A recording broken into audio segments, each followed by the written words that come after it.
Candle ಟ್ರೇಡ್ನ ಮಾಡ್ತೀನಿ. Only volume range ಕ್ಯಾಂಡಲ್ನ read ಮಾಡಿ ಅಷ್ಟೇ.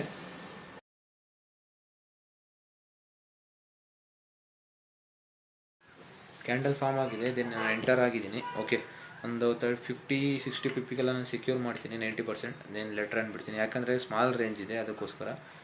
ವಾಲ್ಯೂಮ್ ಮೇಲೆ ಟ್ರಸ್ಟ್ ಮಾಡಿ ಟ್ರೇಡ್ನ ಪ್ಲ್ಯಾನ್ ಮಾಡಿದ್ದೀನಿ, ಸ್ವಲ್ಪ ರಿಸ್ಕಿ. ಓಕೆ,